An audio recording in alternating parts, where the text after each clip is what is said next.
Olá pessoal, tem alguém aí? Despencando tudo aqui. Esperando vocês chegarem. Tudo bem? Hoje é sábado, tudo na paz. Que maravilha. Vamos ver se eu consigo enxergar sem óculos, porque eu tô ficando velhinho já. Isso. Acho que com óculos melhora. Tudo bem, pessoal? Divulguem aí que eu tô aqui online, não marquei nada, é uma live espontânea. Eu senti no coração de deixar uma palavra de Deus aqui para todo o povo brasileiro, para todas as pessoas de todo mundo que me seguem aqui pela internet, na verdade. E eu espero aqui atingir um público legal. Se a gente chegar aqui a 1000 pessoas, eu começo a minha live. Divulga aí, tá bom? Divulga o pessoal, diga que eu tenho uma palavra de Deus para o coração do povo. Enquanto isso, eu gostaria que vocês fossem se identificando aí. Tem como? Vocês irem colocando aqui para mim o nome da sua cidade, de onde você é. Se tiverem perguntas também, tá? Vou pegar uma folha aqui para anotar.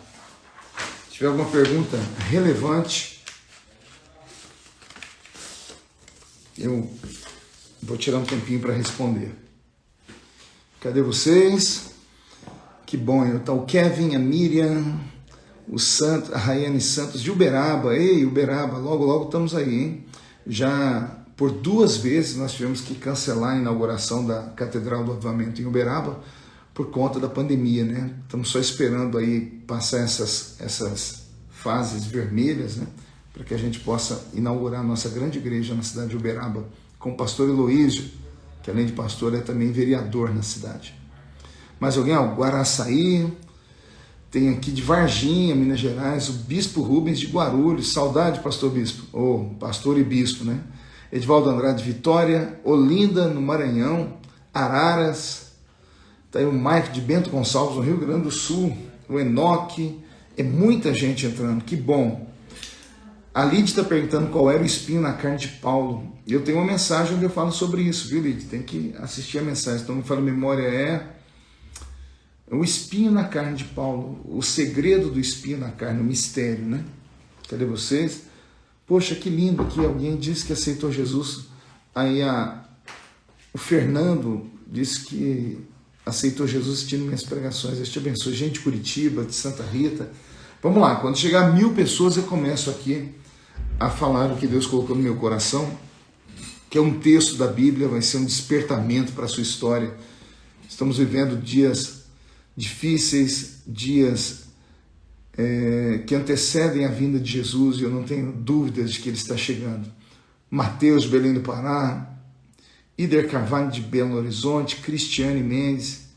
Logo vamos estar em Belo Horizonte, viu, Cristiane, se Deus quiser.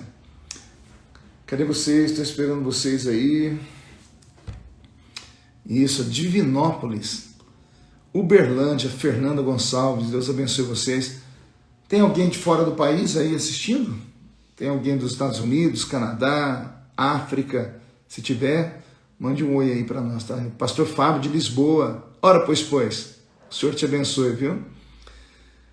Theo de Vitória, Giovanni de Jesus de Goiânia. Nós já temos aí quase 900 pessoas. Quando atingir 1000 pessoas, eu começo aqui a palavra que Deus colocou no meu coração. Vou falar sobre avivamento aqui nessa tarde, tá bom? No início dessa tarde. Hudson de Macaé, Bruno da França. Deus te abençoe, viu, Bruno? Tem gente da Paraíba, Alice de Goiânia, Fabrícia de Minas Gerais, Catiane Araújo, Cristiane Mendes, que legal, Leonardo do Ceará. Nós já temos aí 950 pessoas, falta pouquinho para 1000 pessoas. Quando chegamos a 1000 pessoas, eu começo aqui a pregação, tá bom? Opa, tem gente até de Orlândia aqui, Deus abençoe você aí, ó. Quimoxilânia, é isso? Que nome diferente. Jundiaí, Porto Velho, Rondônia. Pronto, enquanto vocês estão aí entrando, né, faltam poucas pessoas para atingirmos 1000 pessoas aqui. Eu queria convidar você que é da região aqui, aqui de Orlândia principalmente, da minha cidadezinha. Amanhã nós teremos um culto especial, será às 18 horas, impreterivelmente às 6 horas da tarde em ponto, porque às 7h30 nós temos que terminar, por causa das 8 horas é o toque de recolher, né? Então eu espero vocês amanhã, tá bom? Eu tenho uma palavra de Deus para o coração de vocês amanhã. Pronto, atingimos aqui mais de 1000 pessoas. Eu quero ler um texto. Antes de ler o texto da Bíblia, eu quero orar com vocês, tá bom?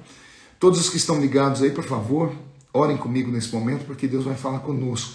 Em nome de Jesus. Pai, eu te dou graças por essa tarde tão linda aqui pela internet, nesses tempos difíceis de pandemia, e eu te peço agora inspiração e autorização para pregar a sua palavra.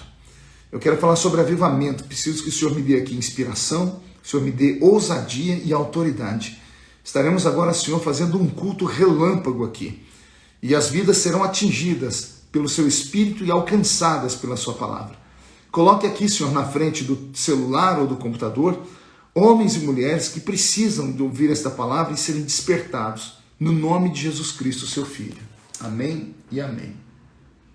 Pois bem, livro do profeta Abacuque, capítulo de número 3, está escrito assim no livro do profeta Abacuque. Oração do profeta Abacuque sobre Sigionote. Ouvi, Senhor, a tua palavra e temi. Aviva, ó Senhor, a tua obra no meio dos anos. No meio dos anos a notifica. E na ira, lembra-te da misericórdia. Vou ler de novo. Palavra de Deus através do profeta Abacuque. Oração do profeta Abacuque sobre Sigionote. Ouvi, Senhor, a tua palavra e temi. Aviva, ó Senhor, a tua obra no meio dos anos. No meio dos anos a notifica. E na ira, lembra-te da misericórdia. O profeta Abacuque, na nossa Bíblia Sagrada, ele é considerado pelos teólogos como um profeta menor. A Bíblia Sagrada, no Velho Testamento, nós temos os profetas maiores e os profetas menores. Isso era não pela autenticidade das profecias, mas sim pelo volume de profecias que o profeta trazia. Os profetas maiores são aqueles que profetizaram por mais tempo, e os profetas menores, aqueles que têm um volume menor de profecias. O profeta Abacuque, quando vai escrever o capítulo 3 do seu livro, ele que foi abençoado por Deus, porque viveu numa época onde havia, entre aspas, uma certa paz e segurança em Israel. O reino de Israel estava dividido entre reino norte e reino sul, depois dos erros de Salomão. Quem conhece um pouco de teologia sabe disso. E a Bíblia Sagrada deixou para nós esse livro, que aqui na minha Bíblia, elas são apenas... Se somasse tudo, dariam 2 folhas inteiras, né? Eu tenho a metade de uma folha inteira e a metade de outra folha. É um livro extremamente pequeno, poderia ser chamado até de carta. Abacuque profetiza nesse tempo, falando e puxando a orelha do povo sobre os pecados que Judá havia cometido. Ele foi fiel a Deus por todo o seu ministério. A tradição diz que Abacuque tem já quase 70 anos, quando vai escrever o capítulo 3 do seu livro. Eu imagino Deus olhando para o seu profeta, dizendo: querido profeta, você foi fiel durante o tempo do seu ministério profético, eu te usei, você foi fiel, você teve coragem, e então eu quero agora te dar uma recompensa.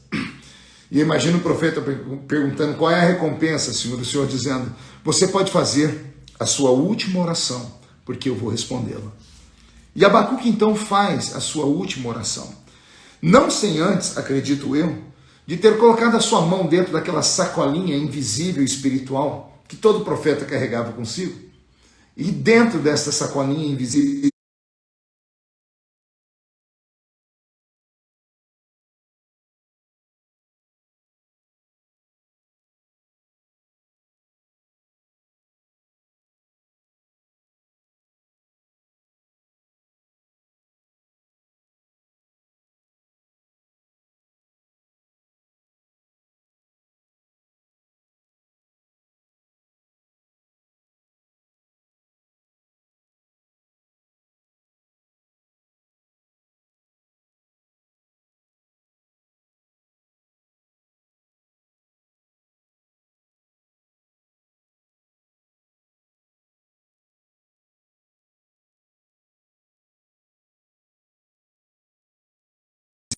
contempla o futuro. E ao enxergar o futuro que ele vê, deixa ele apavorado, entristecido e angustiado. Ele que poderia ter feito uma última oração por si, pedindo a Deus que lhe desse mais 10 anos de vida, pedindo a Deus que desse a ele mais um tempo de paz, pedindo a ele que desse saúde aos filhos, prosperidade aos filhos, podendo ele fazer uma oração, entre aspas, egoísta, para si próprio. O profeta, ao olhar para o futuro, o que ele vê, deixa ele tão apavorado que ele esquece de si mesmo. E olha o que ele diz: eu ouvi, Senhor, a tua palavra, ou seja, pede a mim o que você precisa, Abacuque, e temi. E então ele começa o seu pedido. O meu pedido, Senhor, não é para mim, porque eu já sou velho, sou um ancião. E os meus olhos viram, os meus ouvidos ouviram, o meu coração sentiu a sua presença. Eu estou bem, mas a oração que faço é pelo futuro. A oração que faço é por aqueles que virão lá na frente. A oração que faço não alcançará apenas os meus filhos, se o Senhor me ouvir. Alcançará os meus netos, os meus bisnetos, os meus tataranetos. E eu não duvido que Deus tenha ouvido tanto a oração de Abacuque que alcançou os nossos dias. A você que está aqui agora me assistindo por essa live. Ouvi, Senhor, a tua palavra e temi. Aviva, ó Senhor, a tua obra. E ele completa, no meio dos anos, lá na frente. No meio dos anos, a notifica, ou seja, faz as pessoas saberem que o Senhor ainda é Deus, que o Senhor ainda opera, que o Senhor ainda fala, que o Senhor ainda corrige, que o Senhor ainda ama. E na sua ira, lembra-te da misericórdia. Amados, quando eu vejo o profeta Abacuque profetizar isso aqui, eu imagino a dor e a agonia, como eu disse antes. Por quê, pastor? Porque Abacuque enxergou o futuro. E o que ele viu no futuro deixou ele extremamente apavorado. Ele viu seus filhos se desviarem. Ele viu seus netos se desviarem. Ele viu seus tataranetos serem ateus. Ele viu as descendências que viriam no futuro perdidos. E ele viu esse povo completamente alienado, como ovelhas que não tinham pastor. Vou aqui talvez forçar a interpretação do texto. Eu não tenho dúvidas de que ele tenha visto o massacre do Holocausto com Hitler na Alemanha.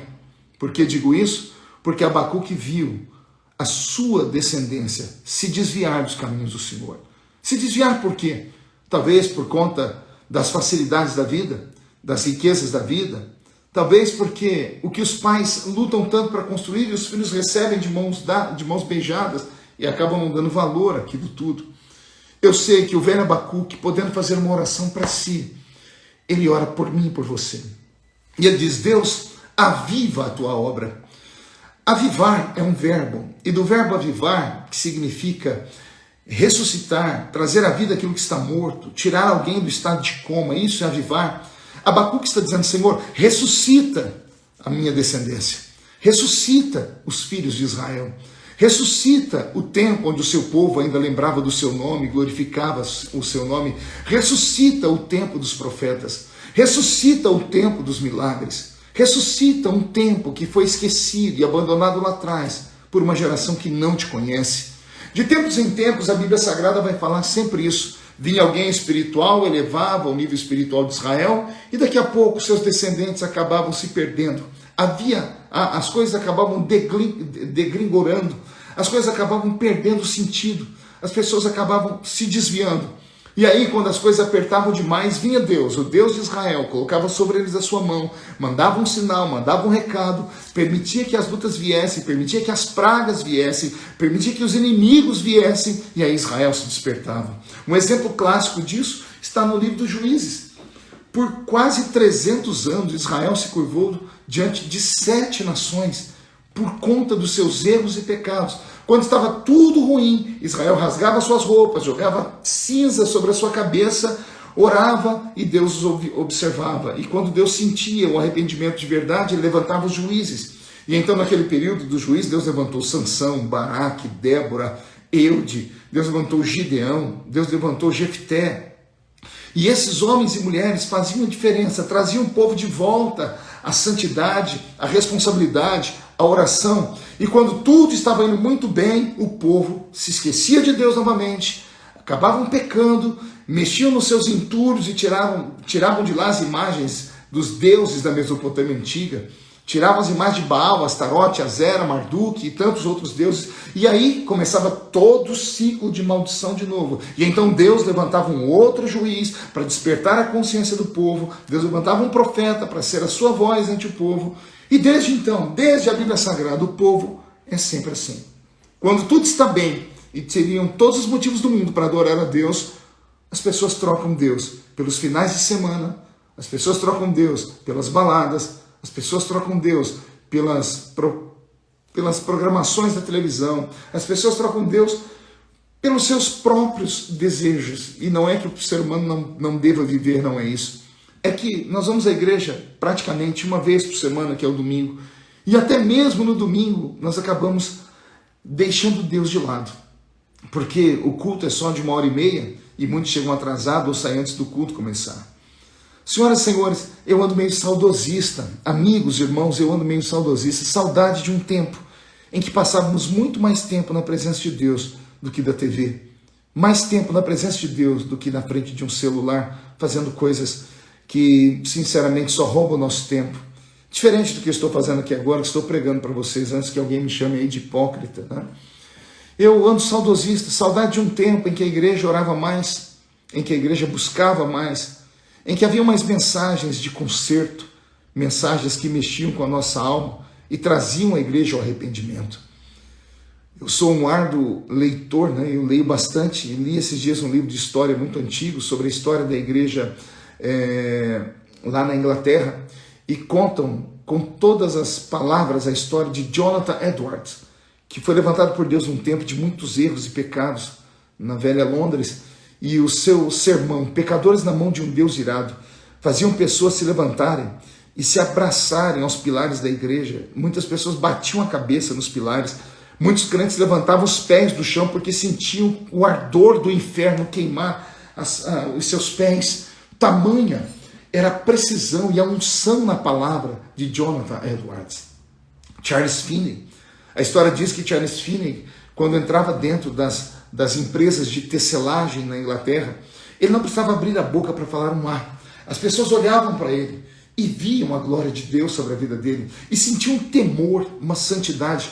E isso trouxe um tempo de avivamento espiritual para aquele lugar. E dali vem os puritanos, e eles então são enviados para Nova Inglaterra, para a América do Norte, os Estados Unidos, depois de passar por um avivamento de pura santidade, enviam para o mundo os maiores missionários que o mundo conhecera. E de repente estamos nós aqui em pleno século XXI, vivendo uma pandemia, e alguém me diz, pastor Marco, a pandemia desviou muita gente. Eu digo, não, a pandemia não desviou, a pandemia revelou os desviados. A pandemia tem trazido na presença das pessoas a realidade do que ela é. A pandemia é como se fosse um espelho colocado na frente de crentes, de cristãos, que infelizmente acabaram perdendo a sua comunhão com Deus, acabaram esquecendo o que é igreja.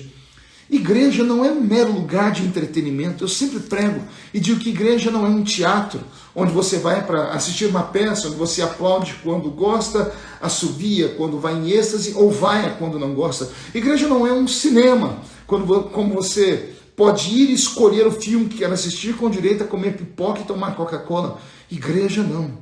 Igreja é como se fosse um quartel-general, onde soldados que vêm da lida, da batalha durante a semana, entram ali dentro para receberem os seus cuidados, primeiro socorro.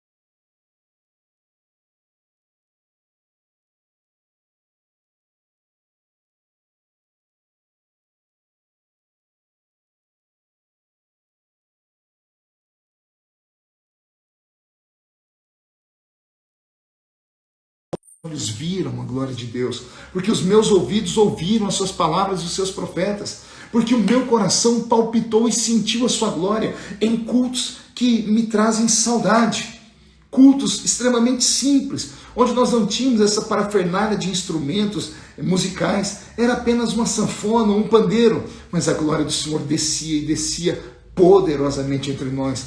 Saudades, como eu disse, ando meio saudosista. Saudade de quando eu chegava no culto às 7 horas da noite, porque o culto começava às 7h30, e a gente tinha que sair pulando os irmãos, porque o velho crente ele acaba comprando um lugar na igreja e diz, esse lugar é meu, né? As pessoas ficam exatamente no seu lugar, e eram bancos de madeira, E a gente chegava um pouquinho atrasado, as pessoas já estavam ali ajoelhadas, orando. Ninguém ficava sentado nos bancos, vendendo, comprando, olhando o celular, negociando, abrindo a boca de sono, mascando chiclete, esperando o culto começar. Não, cada crente fazia a sua parte. E quando a gente chegava e dobrava o joelho, às vezes entre duas tochas humanas, do seu lado esquerdo estava orando, chorando, do lado direito estava falando em línguas, era impossível não ser contagiado por essa glória. E eu me lembro quantas vezes ajoelhado entre duas pessoas, eu sentia a presença de Deus e a comunhão com os irmãos, num velho banco de madeira, numa igreja sem ar-condicionado, sem almofada. Não era um lugar de luxo e muito menos confortável, mas era um lugar onde a presença de Deus se manifestava. Sinto saudades de quando dava lá pelas 7h30 e o velho pastor da igreja. Saudades do meu pastor José Bispo dos Santos, que já dorme no Senhor. Era um baiano, eu costumo dizer que era um baiano sem pescoço, né? A cabeça dele era colada aqui no tronco, e ele era muito bravo, né? Mas ele era um homem de Deus. E eu me lembro que todas as vezes, quando começava o culto, às 7h30, era ele quem dava início no culto. Estava a igreja toda ajoelhada, naquele murmúrio, naquele barulho de adoração, às vezes incendiada pela presença de Deus, já às vezes em meio tom. E de repente, lá vinha a voz do meu velho pastor, voz rouca e pesada, cansada, e ele cantava assim: em fervente oração, vem o meu coração na presença de Deus derramar, mas só podes fluir o que estás a pedir quando tudo deixares no altar. Quando tudo perante o Senhor estiver e todo meu ser Ele controlar, só então has de ver que o Senhor tem poder quando tudo deixares no altar. Eu me emociono quando canto esse louvor aqui, porque aquele louvor inundava a nossa alma. O culto não começava na igreja. Aleluia. O nosso culto começava em casa. Começava em casa no domingo, depois de um dia inteiro de afazeres na igreja. Começava às 5 da manhã, quando nós tínhamos um momento de consagração e oração na igreja. E a gente orava das 5 até às 8 da manhã, 3 horas ajoelhados, porque às 8 da manhã começava a escolinha bíblica dominical. E na escolinha bíblica dominical, uma igreja pequena, a gente tinha que colocar uns biomos para separar as classes. Classe de criança, classe dos adultos e classe dos jovens. E ali na classe dos jovens, o meu velho pastor, hoje já velho, na época novo, Rogério Macedo, dava as belas aulas da escola dominical. E quando a escola dominical terminava, 9h30 da manhã, a gente ia para o banco orar de novo, porque às 10 da manhã começava o ensaio da mocidade. Era gostoso, ensaiávamos louvores, conversávamos, tinha momentos agradáveis, ensaiávamos os louvores que iríamos cantar à noite. E quando dava meio-dia, encerrava o ensaio da mocidade com uma oração. Às vezes o líder sentia de parar o ensaio e trazer uma palavra, e era uma glória quando Deus tomava ali Marcos Belisário, Ronaldo Pulhês, Anne Meire, que eram os nossos líderes da época, que traziam para nós uma palavra de fé. Eu, como na minha casa ninguém era crente, eu ia sempre para a casa da irmã Esmeralda, que era mãe do pastor Marcos Belisário, da cidade de Cravinhos. E lá na casa da irmã Esmeralda a gente almoçava rapidão, e 2 horas tinha um programa de rádio, que era 2 horas, não minto, 1 hora tinha um programa de rádio, que era o programa Encontro com o Senhor, e eu sempre auxiliava no programa. 2 horas da tarde terminava o programa Encontro com o Senhor, e 2h30 já estávamos em algum lugar da cidade para fazermos um evangelismo. Evangelizávamos até as 3h30, às 3h30 em ponto, um culto ao ar livre. Inúmeras vezes agarrei o microfone no meio da rua, no centro da cidade ou nas vilas, e falava do amor de Cristo a quem passasse. Às vezes éramos humilhados, às vezes éramos compreendidos. Quantos aceitavam Jesus como Salvador? Depois disso, a gente ia para casa, tomava um banho bem rápido, e às 6 horas da tarde nós saímos de casa num arrastão santo, viu? como a cidade era muito comprida, pegávamos os jovens que moravam no alto da vila onde eu morava, na Vila Tatu, que hoje chama-se Jardim Boa Vista, e descíamos as principais ruas, evangelizando com folhetos, e às vezes encontrando pessoas dizendo, vamos para a igreja, o culto vai começar daqui a pouco. Chegávamos na igreja às 7, dobrávamos o joelho e acontecia isso que eu contei para vocês aqui com louvor. Às 7h30 começávamos o culto, os 3 hinos da harpa, dos quais eu não abro mão até os dias de hoje, a leitura da palavra, uma oração feita por aqueles que tinham necessidade, e então começava-se o culto, a homilia do culto. Nós tínhamos ali os louvores da mocidade, crianças, círculo de oração, coral, alguém ministrava uma palavra sobre a oferta e uma pregação efusiva e cheia do Espírito Santo. Depois disso vinha o apelo, depois do apelo terminava-se o culto e nós ficávamos na frente da igreja conversando. Às vezes íamos lá na sorveteria do velho irmão Ovídio Ramos, aquele que eu sempre contei a história dele para vocês. Era assim nosso domingo. Nosso domingo não era regrado a filmes, não era regrado a Faustão, não era regrado a Netflix. Nossos domingos não eram regrados a programações com futebol. Nós tínhamos tempo somente para Deus. E aí as pessoas perguntam como é que Deus me deu o talento e o dom que eu tenho da palavra, como é que Ele me abençoou e abençoou a minha geração. Simples. A minha geração fazia o que a geração de hoje já não faz mais. E não é que a geração de hoje não faz porque não quer, talvez falta liderança, talvez falta alguém que os encaminhe, alguém que os guie, talvez o medo de forçar demais a barra, com medo dos jovens saírem da igreja e irem para outros movimentos, porque em todas as cidades existem vários movimentos evangélicos, uns são mais flexíveis do que os outros. Perdemos a coragem de puxar a orelha dessas pessoas. E hoje nós estamos aí colhendo o fruto desses últimos 15, 20 anos de frieza espiritual. As coisas estão degringolando. Agora eu acertei a palavra que lá no início da nossa live aqui eu errei. Degringolando, as coisas estão perdendo sentido. Abacuque viu tudo isso acontecer e ele orou: Deus, aviva a tua obra no meio dos anos, e no meio dos anos a notifica, e na ira lembra-te da misericórdia. Eu quero crer que a oração de Abacuque está alcançando os nossos dias, como nessa tarde. Eu tenho aqui mais de quase 1.500 pessoas comigo, sem diminuir a quantidade, que estão orando comigo agora. É pleno sábado.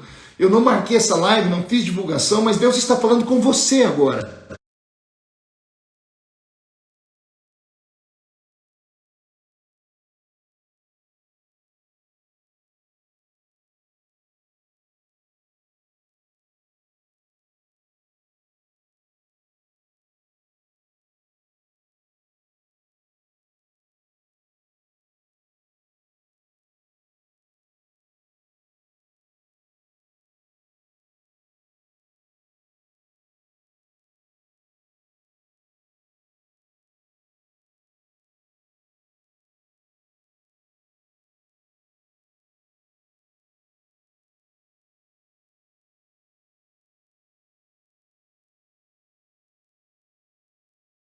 Falta nos nossos dias é santidade, é temor a Deus, é respeito aos princípios sagrados, é vergonha na cara.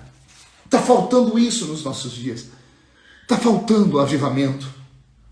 Eu me lembro que um velho pastor, há muitos anos atrás, me contou uma história de que no interior das Minas Gerais havia uma igreja e o pastor dessa igreja estava vivendo um momento difícil no seu ministério. Muitas pessoas estavam se esfriando na fé, já não havia mais batismo com o Espírito Santo, não havia cura divina. E esse pastor então foi orar a Deus, e um dia ele chegou e dobrou o joelho no meio da igreja, ao invés de orar no púlpito, e as pessoas foram chegando e não notaram que era pastor, porque ele orou bem num cantinho da parede, no banco virado para a parede. As pessoas não notaram que era ele, e ele ouviu as pessoas sentadas no banco começando a dizer: a nossa igreja acabou, o ministério morreu, acabou tudo, a unção foi embora, estava na hora de trocar o pastor, né? O pastor sentiu uma pontada no seu coração. Ele levantou, as pessoas ficaram constrangidas. Ele foi para o púlpito. Aquele culto foi terrível, foi triste. Naquela madrugada ele orou a Deus e disse: Senhor, se a igreja morreu e se o ministério acabou, Senhor, eu vou abandonar o ministério, eu vou voltar para a roça, eu vou voltar para cortar cana, se não é minha chamada. E então Deus deu a ele uma palavra e uma revelação. O pastor se levantou no culto naquele dia pegou a palavra e disse: amados, eu ouvi aqui na igreja hoje alguém dizer que a igreja está morta. E Deus falou no meu coração: se a igreja está morta, marque o culto do funeral da igreja, marque o velório. A igreja se assustou e o pastor marcou o velório para a próxima terça-feira. Naquela terça-feira, a cidadezinha pequena de Minas Gerais foi incendiada pelas histórias de que o pastor havia enlouquecido, que ele havia marcado o culto fúnebre da igreja, e até os desviados vieram para a igreja ficou entupida de gente naquele dia. E então, o velho pastor, ele havia já combinado com 2 irmãos que eram de sua confiança, e eles trouxeram um caixão para dentro da igreja. Antes de abrir as portas da igreja, arrumaram na frente do altar, colocaram uma cerca, aquela cerquinha ao redor do caixão para que ninguém olhasse. O caixão estava lacrado. Quando as pessoas chegaram na igreja e viram aquele caixão lacrado, foi um tumulto, um susto, uma murmuração. O pastor então começou o culto cantando os hinos da harpa, que falam sobre despedida. Ele fez uma leitura sobre despedida de pessoas que estão morrendo. E depois que o culto prosseguiu, então ele foi pregar e falou: irmãos, está aqui na frente, deitada dentro desse caixão, aquela que morreu aqui na cidade. Aquela que viveu por 2000 anos. Aquela que por 2000 anos fez a diferença em todo o planeta Terra, que salvou pessoas, que transformou gerações, que mudou conceitos e valores das sociedades, mas que agora chega ao seu fim, porque ela está morta, porque ela não gera mais ovelhas, porque não há mais cura, porque não há mais batismo com o Espírito Santo, porque não há mais unção, não há mais salvação, não há mais profecias, não há mais interpretação de línguas, não há mais manifestação de milagres. E depois dessa palavra dura, o pastor ficou de pé e disse: toda a igreja de pé, nós vamos despedir agora da morta, da igreja que está morta, do defunto, e vamos preparar para o enterro na sequência.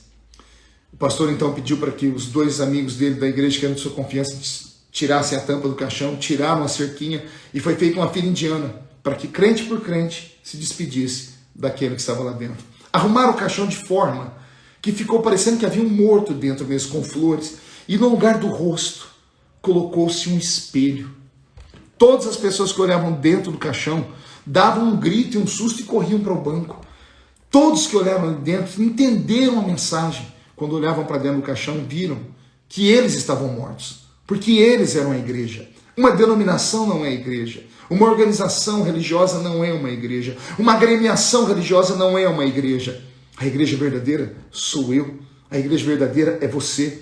A igreja verdadeira, ela é feita de vida. Deus não habita no templo, ele visita o templo, mas ele habita na igreja, aqui dentro. Quem estava morto, o Espírito Santo revelou ao pastor, não era a instituição, não eram aquelas 4 paredes, eram as pessoas que congregavam dentro daquela igreja, porque se perderam no caminho, porque abandonaram a santidade, porque abandonaram os princípios da pureza, porque abandonaram a leitura da Bíblia, porque abandonaram o jejum e a oração, porque andaram e foram mais amigos com o mundo do que com Cristo. Se conformaram com a situação desse mundo perdido. Até quando isso vai acontecer? Até quando nós vamos entrar nos cultos, mesmo em tempo de pandemia, mesmo com isolamento social, indo lá 10, 15 pessoas, e vamos ver os cultos frios, os cultos gelados? Até quando vamos viver sem a prática dos dons do Espírito Santo sendo revelados através dos servos do Senhor? É claro que a Bíblia Sagrada é a maior de todas as profecias, e sem ela há corrupção. Mas eu venho de uma época que haviam profecias, sim, profecias espirituais, que Deus tomava os seus vasos e usava as suas bocas, que Deus dava visões e sonhos espirituais, e as pessoas contavam esses sonhos e caía um temor sobre o povo. Eu quero convocar aqui os crentes pentecostais que são raiz, que estão aqui me ouvindo agora. Por favor, divulgue esse vídeo. Eu estou sentindo Jesus aqui. É hora de um despertamento. É hora de um avivamento.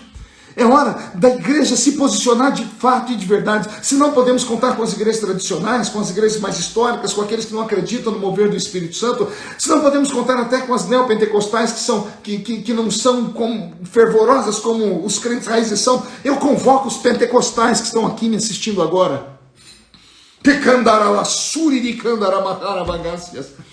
Eu convoco os pentecostais que estão aqui agora a fazermos alguma coisa urgente. Se a sua igreja está aberta amanhã, e mesmo com isolamento social, você vai ter um culto, por favor, vá para a sua igreja meia hora mais cedo.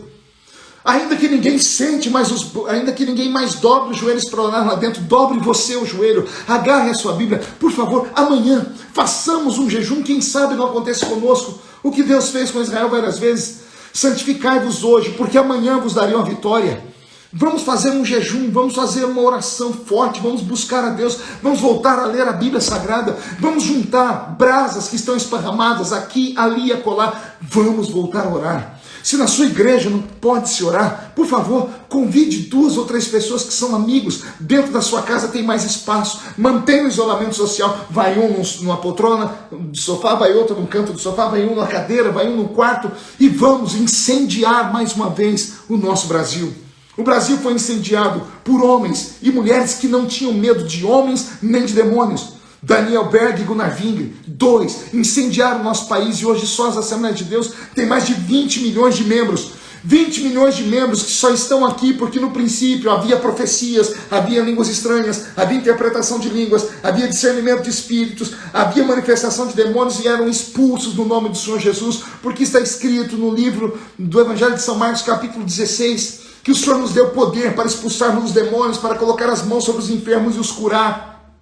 Nós não podemos nos perder com essas pregações medíocres, com essas pregações, oh meu Deus, guarda a minha língua, Senhor, com essas pregações Nutella desse tempo presente, onde as pessoas estão indo para a igreja em busca de autoajuda. Eu não vou à igreja em busca de autoajuda, entro na igreja em busca de ajuda do alto, ajuda do Espírito Santo. Mensagenzinhas feitas em forno micro-ondas, onde falam somente sobre o homem, onde o homem é o centro do culto. É mensagem para você, você vai atravessar o mar.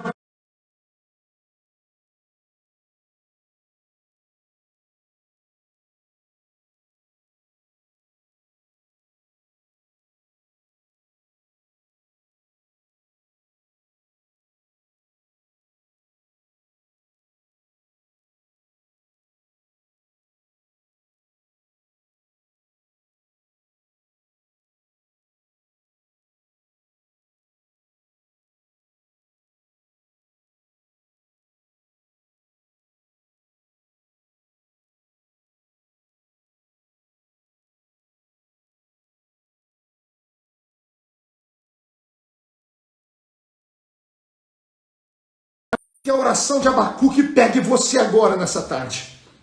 Que a oração de Abacuque aviva, Senhor, desperta, ressuscita, Senhor. Que o Espírito de Deus faça com você hoje o que o profeta fez com o menino que estava morto no Velho Testamento. Que ele deite sobre você e sopre sobre a sua boca. Que o Espírito Santo sopre sobre você o hálito de vida novamente. Que você, profeta, que está calado com medo da represária e da repressão dos que se dizem grandes, saia da sua zona de conforto, saia da sua caverna de opróbrio, saia da sua caverna de vergonha, de ignominia e vá para frente e pregue, e profetize, e inspire outros, e desperte outros, em nome do Senhor Jesus Cristo. Em nome do Senhor Jesus Cristo, receba esta palavra, porque com esta palavra eu espero que o Senhor Jesus te desperte, te avive, te reanime. Se na sua igreja tem culto hoje, não falte. Se na sua igreja ainda tem escola dominical de domingo, não falte. Se sua igreja terá culto amanhã, não falte. Se tiver que fazer um agendamento para que você tenha um lugar, agende por causa da pandemia. Vá com máscara, leve álcool gel, se não tiver na sua igreja, leve. Se proteja as pessoas que estão do seu lado, tente manter o isolamento social. Mantenha o isolamento social e busque a Deus, e ore a Deus, e clame a Deus. Não espere só do pastor, não espere só de quem vai pregar, de quem vai cantar. Faça a sua parte, que Deus tenha misericórdia de nós. Eu termino dizendo que Abacuque disse: ouvi, Senhor, a tua palavra e temi. Aviva, ó Senhor, a tua obra no meio dos anos. Que alguém possa gritar isso aqui: pastor, eu ouvi a voz de Deus aqui hoje, e eu estou temendo. Então, se você ouviu a voz de Deus e está temendo, por favor, ore comigo isso. Ore e peça para Deus: aviva, Senhor, a tua obra. Não só agora, mas no meio dos anos até o arrebatamento. No meio dos anos, a notifica. Faz as pessoas saberem que o Senhor ainda está vivo. E na ira, se o Senhor ficar irado conosco por alguma coisa, pela nossa falta de fé, pelos nossos erros, pelos nossos pecados, pelo nosso orgulho, na ira, lembra-te da misericórdia. Se não pode haver culto na sua igreja, se está tudo fechado, reúna a sua família. Levante o altar na sua casa. Levante o altar da sua casa, sacerdote. Levante o altar da sua casa, sacerdotisa. Levante o altar da sua casa, menino. Levante o altar da sua casa, moço. Levante o altar da sua casa, homem, mulher. Levante o altar da sua casa, criança. 2 joelhos cravados no chão ainda fazem a diferença. Deus ainda ouve a oração. Eu estou sentindo Jesus aqui. Estou emocionado, porque eu sinto que a unção de Deus veio sobre nós. Em nome de Jesus, receba esta palavra. Eu vou deixar esta palavra aqui no feed do meu Instagram. Se você ouviu e gostou, peça para as pessoas que você conhece assistirem ela, tá bom? Divulgue esta palavra. Colhe o link, eu não sei como funciona muito bem no Instagram. Eu sou quase que um leigo nisso, mas faz isso, tá? Divulgue para as pessoas. As pessoas que não podem ir no culto, igual tem um culto que o pastor Marco pregou só para nós, e eu vou estar falando direto para ela aqui. Profeta, volte a profetizar. Levita, volte a cantar. Pregador, volte a pregar. Pastor, volte a pastorear. Irmã do círculo de oração, volte a frequentar o círculo de oração e orar. Você do coral, volte a louvar. Você da banda, volte para a banda, volte para tocar no seu instrumento. Você que se entristeceu, magoou com as pessoas, perdoe. Porque perdoar é ser mais forte do que aqueles que usaram os seus erros e o seu passado para te acusar. Perdoe, ame mais, vigie, ore, busque a Deus. O Deus que me levantou aqui no meio do mato, aqui em Orlândia, que pegou um cortador de cana, um engraxate, e transformou no homem que eu sou hoje, pode mudar a sua história também. Deus te abençoe. Quero orar com vocês agora. Pai, eu iniciei esta palavra orando. E eu termino esta palavra orando. Eu vi aqui enquanto pregava muitas carinhas de choro, muitas pessoas dizendo que estavam te sentindo. Nós temos milhares de pessoas sendo atingidas por esta palavra. Aviva a sua obra. Aviva essa moça. Aviva esse moço. Aviva esse pastor, esse ministério, essa pastora, essa esposa de pastor. Aviva, Senhor, esse líder, esse dirigente, essa líder. Aviva. Traz de volta os sinais. Traz de volta os dons do Espírito Santo por misericórdia. Sacode a sua igreja uma vez mais. Sacode os ministérios uma vez mais. Que haja arrependimento, que haja perdão em nome de Jesus. E que o Senhor possa reacender a chama mais uma vez, para que os seus filhos possam ser abençoados. Em nome do Pai, do Filho e do Espírito Santo. Amém, amém e amém. Deus abençoe vocês. Que Deus abençoe vocês. Jesus está voltando. Esta pandemia, este vírus, ele tem áreas de vírus apocalíptico. Nunca tivemos um vírus que em menos de um ano de descoberta tivesse 4 variações. As coisas estão saindo do controle do homem e voltando para a mão daquele que controla tudo. Jesus está voltando. Não é tempo de brincar de igreja, não é tempo de brincar de culto. Não é tempo de perder tempo. É tempo de voltar. Oh, meu Deus, reaviva a sua igreja de novo. Faz a chama arder nesse povo, como foram os primeiros cristãos. Oh, meu Deus, reaviva a sua igreja de novo. Faz a chama arder nesse povo, começando em meu coração. Que Deus abençoe vocês em nome de Jesus. Não queria desligar, mas eu acho que eu já falei demais, né? Aleluia. Eu tô lembrando aqui um louvor novo que canta na minha igreja. Tô tentando lembrar aqui. Espírito vem, Espírito vem, Espírito Santo. Conhece esse louvor? Espírito vem, Espírito vem, Espírito Santo. Espírito vem, Espírito vem, Espírito Santo. Eu quero viver algo novo. Faz meu coração arder de novo, fazendo todo medo desaparecer, trazendo sobre mim um novo amanhecer. Eu quero viver algo novo. Que Deus abençoe vocês. Beijo no coração. Amanhã, domingo, às 18 horas, aqui em Orlândia, na Igreja Evangélica